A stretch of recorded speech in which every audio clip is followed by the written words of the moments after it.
Hello, I'm Steve with the Propane Education and Research Council. We were established in 1996 by an act of Congress, but don't hold that against me. We are a nonprofit, and our name says it all. We're an education and research organization to support this clean domestic energy propane.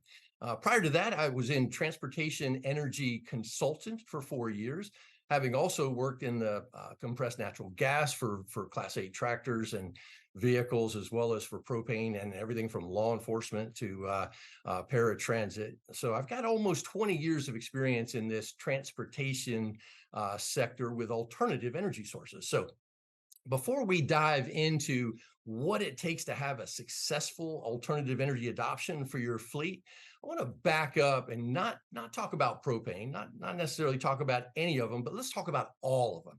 What does it take to dethrone this king of fuel right now, diesel? And to do that, I've got a recipe, and I'm pretty sure that you'll agree. You have to have four things that are going for you to be able to do this. And I don't care if you're hydrogen, ammonia, electric, CNG, propane, you have got to be cleaner, you've got to be cheaper, you've got to perform just as well as the current fuel that's being used, and you have to have a ton of this energy source available everywhere. Now, if you can meet, all of this criteria, you have a really good shot at displacing diesel, which is all the most popular thing right now in various markets because of just the intolerance we have for not putting up with the emissions that diesel makes. So everybody has a pathway to zero emissions. Okay, so let's dive into what does propane bring to the table with this meeting of this criteria, this recipe that I had up there. So first of all, let's look at the emissions. We said it has to be cleaner. It has to be substantially cleaner to be able to do that. So the top two bullets here are toxic emissions, particulate matter that comes from the tailpipe exhaust, as well as NOx. And these two are the ones, when I say toxic, I'm talking about these are the ones that hurt you for being around them. The last one, greenhouse gases, the CO2 coming out of my mouth is not toxic unless you're standing right next to me and it's a little offensive, but it's not going to hurt you. It's very dangerous though, because when we have too much greenhouse gases, we affect this climate change that is very, very catastrophic. So they're all very important emissions to reduce, but I just want to make sure everybody understands the top two are toxic to those near the vehicle, and the other one is dangerous to our entire planet. Okay, so in particulate matter, we kind of got a gimme with propane. We don't have the particulate matter, so we don't have to filter it out. So no particulate matter filters on the propane engines that we have in these trucks. The second thing is the NOx reductions. Now, we've made some pretty good claims about propane being substantially cleaner than diesel, but the University of West Virginia, the same folks that busted Volkswagen for their NOx scandal, kind of did a fact check on me. And what they decided to do was put mobile emission equipment on two brand new buses, one powered by propane, one powered by diesel. And they ran them on the exact same routes for the same 2-month period. And at the end of it, even though both of them met the EPA and CARB regulations for emissions output, they found that the propane was 96% cleaner, reducing those toxic emissions vastly. Okay, so now the first criteria was it has to be substantially cleaner. Let's look at that second criteria. It has to cost less. If you're going to get people to move from something, you have to have some really good incentives to do that. So it not only has to be cleaner, environmentally sustainable, you have to be financially sustainable as well. So let's look at some of those cost reductions. Propane today at installations for fleets. Remember, fleets use a lot of fuel, so pricing is different than when you're getting a couple of gallons in your grill cylinder over at the hardware store. So these are the current prices as of October 20th of this year in the regions that you see. This is a price per gallon for what we call autogas, and that autogas is the same as propane, but it's a term used when we're using it in over-the-road transportation applications. Okay, so now today's diesel is not the diesel that I grew up with. We're still under the 2010 emission regulations, which require the diesel exhaust fluid. It requires, well, all of these things here with these DOCs, DPFs, and SCR catalysts. All of this complexity that's added to diesel is extremely expensive and very much in need of constant maintenance. None of this exists on the propane engines of today. It's just a three-way catalytic converter, and it allows us to meet the emission standards by far. Right now, we're on the toxic emissions of NOx. We're at a standard of 0.2. In 2024, that changes to 0.05. So that's a 75% reduction in NOx. And to accomplish that, a whole lot more diesel after treatment has to be added to these engines. And it also increases the cost and increases the maintenance. But in 2027, that goes down again to 0.035. Just to let you know, we've been at 0.02 for the last 4 years with our propane engine. So it's not only good for today, but it's good for the future coming up in meeting those standards that everybody has. And yes, what is this propane autogas? It's the exact same fuel that's in your grill cylinder out on the back porch for cooking your steaks, or in my case, hamburgers and hot dogs. It's so clean, we let it touch our food. And we also use it to heat homes in every corner of these United States, in agricultural and forklifts. I mean, we use this in forklifts back in the 40s and 50s, because inside a warehouse, if you ran it on gasoline or diesel, people died. When we run it on propane, people don't die. But now the whole world is our warehouse, and we're gonna make sure that it stays clean. Now, my favorite part is this last bullet on the production of it. Remember, I said it has to be cleaner, it has to be cheaper, and we have to have a lot of this energy source. Was the last button. We have 30 billion gallons of propane that we produce every year, and we export 2/3 of that. That's how much we have to send around the world to 30 million vehicles worldwide that operate on propane. It's the third most popular motor fuel next to gasoline and diesel. So if I did my job better, we wouldn't export as much of that, and we'd keep more of it here. And I think maybe after today, we might have a few converts going in that direction too. We are a very hydrogen-rich fuel. Some people call us stable hydrogen. We have a very low carbon footprint, unlike the blue dots in diesel down at the bottom right and the blue dots in the gasoline to the bottom left. We are extremely clean, and it's a liquid that boils at -42 degrees. So I'm from Alaska. In a bucket on a really cold day back home, we can carry around propane in an open bucket, but at 42 degrees, it begins to vaporize and boil off. In the grill cylinder out on your back day, on a 60-degree day, we're at about 100 psi. Now that's even less than the air pressure that you use in your pneumatic tools in your fleet garages, and it's heavier than air. And I say that because a lot of times we get confused with CNG, which is lighter than air. And so you have to have explosion-proof lighting and the evacuation systems for clearing it. Propane is just like gasoline and diesel. So if you're working in a certified environment for gasoline and diesel, propane is going to behave exactly the same way. All right, so we have two sources for where this propane comes from. We're a byproduct either way. So we've been recycling even before recycling was cool. So wherever we mine for natural gases, propane is one of those aims. We get methane, we get pentane, we get butane, and we get propane, all from these sources, and they're segregated into their respective pipelines. And this liquid propane is delivered. Now, we also have renewable propane. As a source, which is really coming on in low carbon fuel standard credit states like California, Oregon, and Washington. And we have school districts there that have been using it for 4 years now. But both of them are non-toxic. It means we can't contaminate the air, soil, or water. In other words, the EPA doesn't even regulate our propane fueling stations because you can't spill it. It can't contaminate the soil or water or anything like that. It's non-toxic in all those environments. All right, so I mentioned before, we get confused with our sister fuel, compressed natural gas, quite often. So let me give you some of those distinctions between the two. Compressed natural gas is compressed, and it's up to 3,600 psi in these fuel storage capacities on a truck. Propane is a liquid, so it pumps as a liquid. we pump 12 gallons a minute when we're filling these things up, and it goes very, very quickly. The space required on the vehicle is very small. With the Ready Fresh truck and the beverage delivery up underneath, there's two small tanks under each of the driver and passenger door. Unlike the big CNG tanks that I used to build that were very expensive and took up a lot. Now, according to that expense, you can see here with 55 diesel gallon equivalents for propane at less than really $4,000, and about $24,000 for that same, a little bit less on the CNG side. And these tanks that we have are for life. There's no inspections that need to be done on them by requirement. Of course, everybody's going to look at them, make sure everything stays safe on your vehicle. And again, there's no expensive upfits to the work area for servicing propane powered vehicles.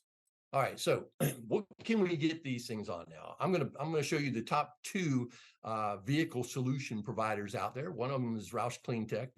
They're actually doing an OEM ship through, order it from a Ford dealer, and it shows up on propane. It's a mono fuel. It only has this one source on there, and so it comes in these medium duty, from class 4 through class 7 in the Ford trucks, as well as the school bus manufacturer Bluebird. Roush is the exclusive provider for the propane systems with that. It all comes with this 7.3 liter engine in all of those environments, and we're in the strip chassis for the F-59, F-53, the F-750s, for all kinds of delivery vehicles that have to go long ranges.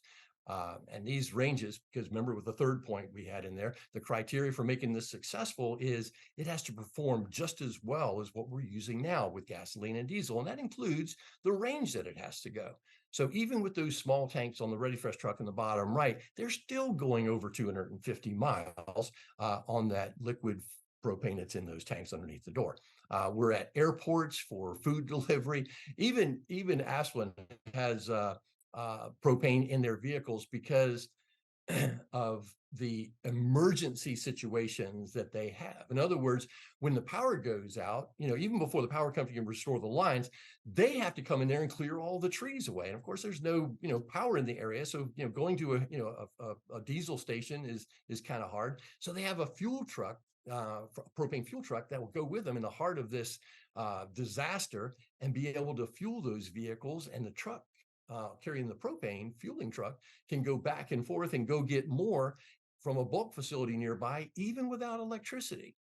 So now one of my favorite ones is back home in Denali National Park.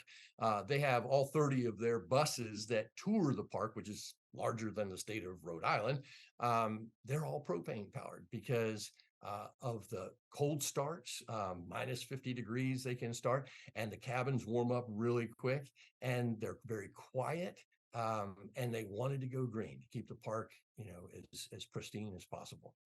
There's another solution out there for vehicles that are already running on gasoline, because like natural gas, propane is a spark ignited fuel, unlike diesel with that compression ignition. So we're able to convert existing gasoline vehicles over to operating on propane in a bi-fuel environment. In other words, like my truck, my personal truck, I have one of these systems on there. I push a button, run on gasoline, push a button and run on propane, but I run propane all the time because I'm getting it for about $1.50 a gallon.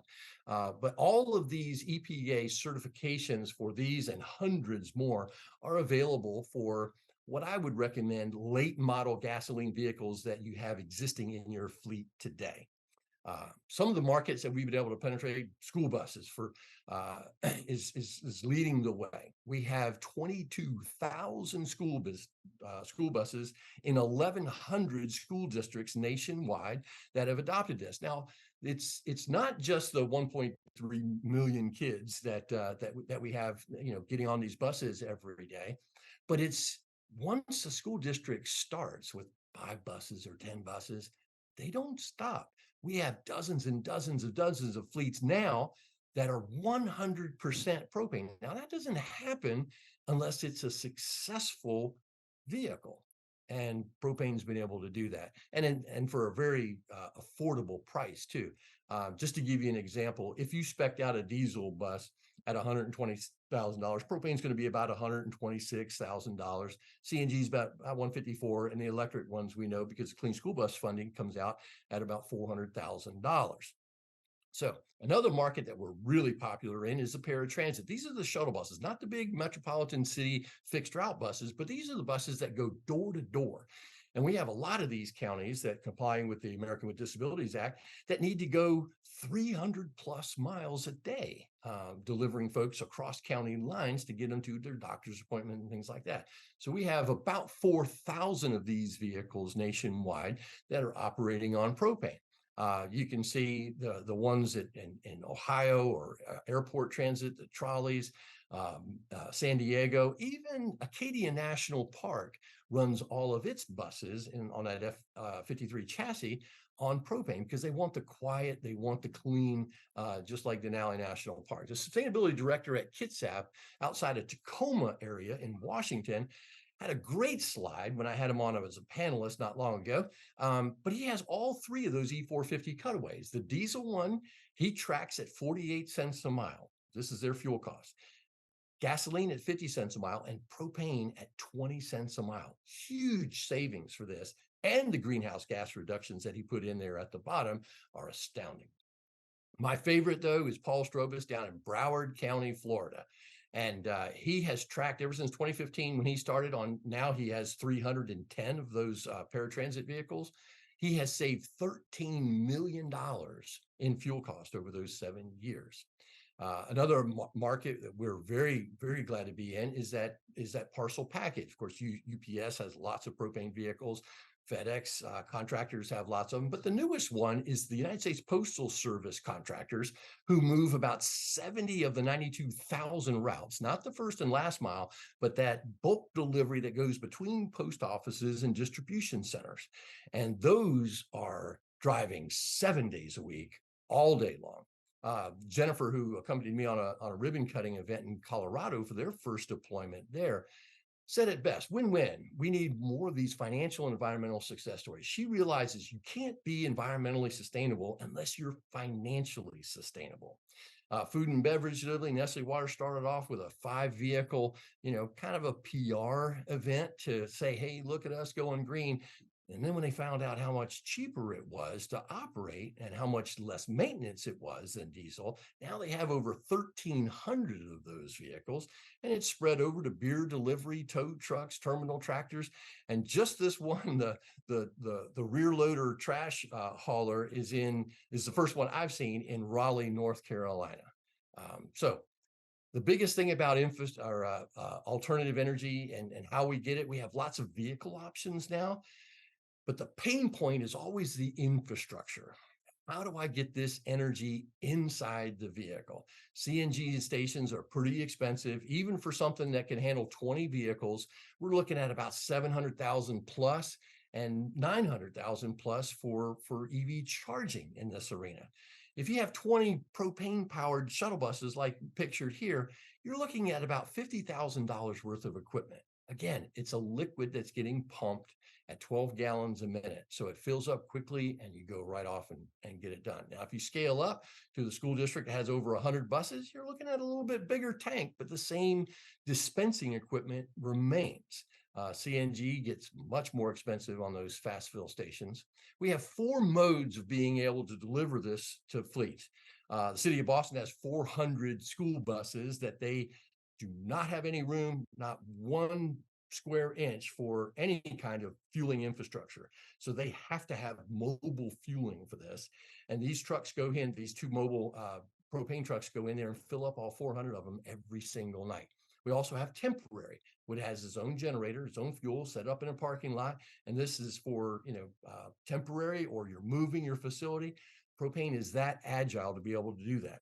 But everybody wants to have their own fueling station behind the gate. And so this is what, the standard norm is for getting started.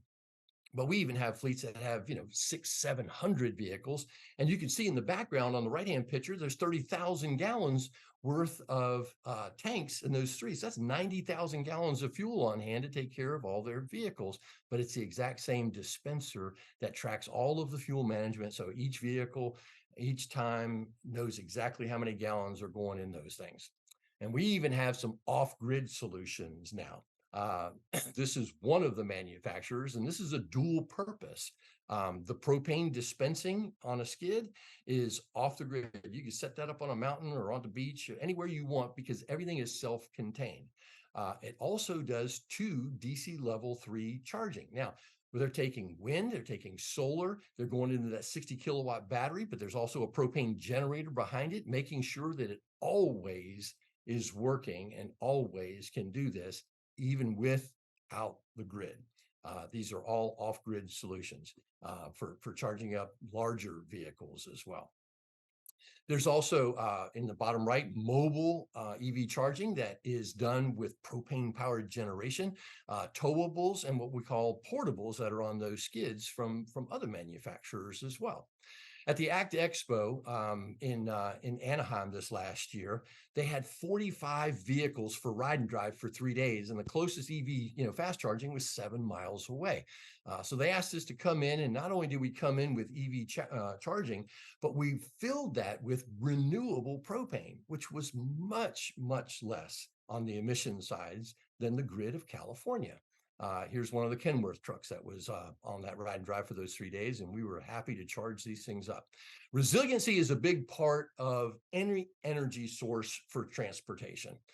And propane has something unique, even though we move it in pipelines and rail cars and transport trucks all through the United States. Every community in our country has what we call bulk storage. This is intermediate storage of that energy. So it's not on a grid that can go down, whether it's natural gas or whether it's electric. We have this intermediate storage, and those fuel delivery trucks can actually go and get fuel and dispense fuel when the power is out. These things can make it happen and do it all off grid, and we can do that. Now, Broward County in Florida has a plan with their paratransit as well as their school buses. In a time of a natural disaster, these vehicles aren't used for their normal purposes, but they're used for evacuating people out of harm's way. And so the propane provider for Broward County also has these fuel trucks available to monitor those fleets and keep them fueled up, even while the power's out and those other fuel stations are not operating. So what does our future look like? We have renewable propane, which I mentioned before, which is a very low carbon intensity with the exact same molecular structure and the same performance as propane. And just for kicks, because I like to keep things on a scoreboard, the EPA has our propane carbon intensity for the United States listed in these particular states. It averages about 79. The grid, as you know, has various energy sources that are contributing to it. And depending on what state you're in, your carbon intensity can vary from Vermont, which is, like 3, all the way up to Wyoming, which is 326. But the average for the United States grid is about 130. Now, this renewable propane, we used to have just a couple of sources for it, 5 years ago, but now we have lots of it coming online. And as I said at the very beginning, we're a byproduct of, natural gas mining, but we're also a byproduct of renewable diesel and sustainable aviation fuel. And so they can't make those fuels without making renewable propane. So we're getting a lot more of it coming on. CARB has provisional pathways for renewable propane. Depending on the feedstock, we have 9 of them so far. The most one used is that 20.5 with the used cooking oil that renders that renewable propane. It's mostly going to California, Oregon, and Washington, where the low carbon fuel standard credits are in play.